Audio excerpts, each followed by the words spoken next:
మాజీ మంత్రి జోగి రమేష్ ఇంటి వద్ద టీడీపీ కార్యకర్తలు విధ్వంస కాండ సృష్టించారు. అయితే మనతో పాటు జోగి రమేష్ భార్య ఉన్నారు, ఆవిడతో కూడా మాట్లాడుతారు. మేడం, ఎలా చూస్తారు? ఒక్కసారిగా ఇంత పెద్ద ఎత్తున దాదాపు 500 మంది టీడీపీ కార్యకర్తలు ఒక్కసారిగా వచ్చారు, విధ్వంసం సృష్టించిన పరిస్థితి కనిపిస్తుంది. ఇంత అరాచక పరిపాలన, ప్రజాస్వామ్యంలో ఉన్నామా? మనం ఎక్కడున్నామండి? అసలు ఏంటి ఈ పరిస్థితులు? ఏంటి మనుషులు మానవత్వం మర్చిపోయారు పూర్తిగా. ఆ? ఏం చేయాలి అసలు వీళ్ళని? నా భర్త ఎక్కడ బూతులు మాట్లాడాడండి? మరి మైండ్ పోతేనే కదండి ఇలాంటి పరిపాలన అందిస్తున్నారు. ఫస్ట్ నుంచి జోగి రమేష్ గారిని టార్గెట్ చేస్తున్నారు. 83 రోజుల పాటు జైల్లో పెట్టారు. జైల్లో చూసి వారం కూడా గడవలేదు, ఇప్పుడు ఇంటి మీద దాడి చేసిన. అవునండి, నా భర్త బీసీ బలహీన వర్గాలకు సంబంధించిన వాళ్ళు, కష్టపడి పైకి ఎదిగిన వాళ్ళు, పైకి రావడం కూడా ఓర్చుకోలేకపోతున్నారేమోనండి, తట్టుకోలేకపోతున్నారేమో. 83 రోజులు ఆయన్ని అక్రమంగా కేసు పెట్టి బంధించింది కాకుండా మళ్ళీ ఇప్పుడు ఈ రోజున ఇదేంటండి? ఇంత అక్రమ పరిపాలన అందిస్తున్నారు. మనుషులు అన్నది పూర్తిగా మర్చిపోయినట్టున్నారండి. ఆ చంద్రబాబు గారు కానీ మరి ఆ అబ్బాయి తల్లి ఏంటి ఆయన పరిపాలన చూసి ముచ్చటపడుతున్నారా? ఈరోజు వాళ్ళు నేర్పి విత్తిందే కదండి మళ్ళీ కోస్తారు పంట. నిన్న అంబటి గారు ఇల్లు కూడా తగలబెట్టారు. ఈ రోజు కూడా అదే జరిగింది. ఇక్కడ పెట్రోల్ బాంబు వేసి తగలబెట్టే ప్రయత్నం చేశారు. ఇంకా అదేనండి, వాళ్ళ మనుషులు అనేది మర్చిపోయారు పూర్తిగా. ద్వేషాలతో రగిలిపోతున్నారు, మానవత్వం మర్చిపోయి ఉన్నారు. మానవత్వాన్ని అసలు పూర్తిగా మంట కలిపేశారండి. నేను ఆ రోజున కూడా నా భర్తని అరెస్ట్ చేసిన రోజు కూడా చంద్రబాబు గారిని కూడా పెద్ద ఆయనగా అర్థం చేసుకుంటారని ప్రాధేయపడుతూనే మాట్లాడాను కదండి. వాళ్ళ కుటుంబాల్లో ప్రేమలు లేకపోతే అండి మా మీద ఇది చేస్తారా అండి? వాళ్ళ కుటుంబాల్లో వాళ్ళకి లేనిది మాకుంటుందని వాళ్ళు తట్టుకోలేకపోతున్నారా?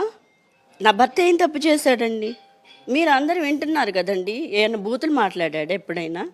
అయ్యన్న పాత్రుడి కంటే ఎక్కువ మాట్లాడారండి ఎవరైనా కానీ? నా భర్తని కదా ఎవరైనా మాట్లాడారా ఆయన మాట్లాడినట్టు? మామయ్య గారు ఉన్నారండి లోపల.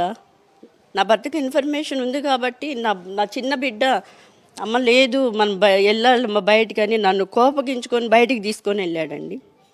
గంటలోపే ఇది జరిగింది. మామయ్య గారు లోపలే ఉన్నారండి. ఆయన నేను ఎక్కడికి రానని. ఏంటండి మనుషులకి ప్రాణానికి ఏదన్నా అయితే ఏంటండి వీళ్ళు తెచ్చిస్తారా అండి? ఎందుకండి వీళ్ళకి ఇంత ద్వేషాలు ఎందుకండి? పోలీసులకి ముందుగానే జోగి రమేష్ గారు ఇన్ఫర్మేషన్ ఇచ్చారు అని కూడా చెప్తున్నారు. ఇన్ఫర్మేషన్ అయితే ఆయనకు అందింది కాబట్టి అండి ఆయన పెద్ద పెద్ద పోలీస్ ఆఫీసర్లకి ఫోన్ చేసి రిక్వెస్ట్ చేశారంట, మా కుటుంబానికి రక్షణ కల్పించండి అని. ఎక్కడున్నారండి? ఏదో పైన వాళ్ళు ఏంటండి, వాళ్ళు రక్షక భటులు కాదండి, భక్షక భటులండి. నటిస్తున్నారు పోలీసులు కూడా. నిజం చెప్తున్నానండి, నేను నిజం చెప్తున్నాను. ప్లీజ్ ఆలోచించండి అందరూ. మనుషుల్లాగా మెలుగుదామండి. ఎందుకంటే ఇట్లా మృగాల్లాగా తయారైపోయారు. మానవత్వం పూర్తిగా మర్చిపోయారండి. ఈ చంద్రబాబు గారి పరిపాలనలో మానవత్వం అనేది పూర్తిగా మర్చిపోయారు. రేప వాళ్ళకి అదే జరుగుతుందండి. దయచేసి ఇలాంటి పరిపాలన మానేయమని చెప్పండి ప్లీజ్, మీరు అందరు చెప్పండి. పరామర్శకు వచ్చిన వాళ్ళు కూడా అడ్డుకున్న పరిస్థితి, అవినాష్ గారిని కూడా అరెస్టులు చేస్తున్న పరిస్థితి, ఎవరు కూడా జోగి రమేష్ ఇంటికాడకి రాకుండా ఎక్కడికాడ పోలీసులు బారికేడ్లు పెట్టి అడ్డుకున్న పరిస్థితి. ఏం చెప్తారు?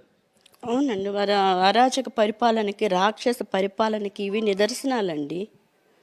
ఇవే నిదర్శనాలు. ఇంకేం కావాలండి?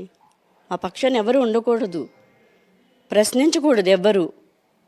వాళ్ళు ఎన్ని అన్యాయాలు అక్రమాలు చేసినా ఎవరు ప్రజాస్వామ్యంలో ఎవ్వరు ప్రశ్నించకూడదు. అందరి నాలుకలు నొక్కేయాలి, గొంతులు. దాడి జరిగిన తర్వాత జోగి రమేష్ గారు మాట్లాడారు మనం మీ తరఫున?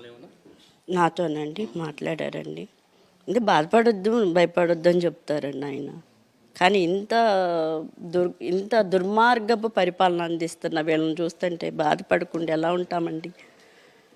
ఇంత దుర్మార్గత తయారయ్యారండి. దుర్మార్గులా వీళ్ళు మనుషులు కాదా అండి? ప్లీజ్ మా పట్ల ఎవరైనా ఉంటే ప్లీజ్ ఇలాంటి పరిపాలన ఎవరు కూడా ఎన్నుకోకండి ప్లీజ్. అందరినీ నేను బ్రతిమలాడుకుంటున్నానండి, వేడుకుంటున్నానండి. ఇది చెప్తున్నారు. రాష్ట్రంలో దుర్మార్గపు పరిపాలన కొనసాగుతుంది. ఎవరైతే ప్రశ్నిస్తున్నారో వాళ్ళ మీద దాడులు చేస్తున్న పరిస్థితి అయితే కొనసాగుతుంది. జోగి రమేష్ ప్రభుత్వానికి వ్యతిరేకంగా ఏదైతే ప్రభుత్వ విధానాలు ఉన్నాయో వాటి మీద ప్రశ్నిస్తున్నారు కాబట్టి ఈరోజు దాడులు చేస్తున్న పరిస్థితి ఉంది. చివరికి జోగి రమేష్ ఇంటికి వస్తున్న నాయకులను కూడా ఎక్కడికక్కడ అడ్డుకుంటున్న పరిస్థితి అయితే కొనసాగుతుంది. ఇటువంటి పాలనకి చరమగీతం పాడాలంటూ కూడా జోగి రమేష్ సతీమణి అయితే కోరుతున్న పరిస్థితి అయితే మనకు కనిపిస్తుంది. కెమెరా పర్సన్ వెంకటతో కలిసి సురేంద్ర, సాక్షి టీవీ, ఇబ్రహీంపట్నం నుంచి.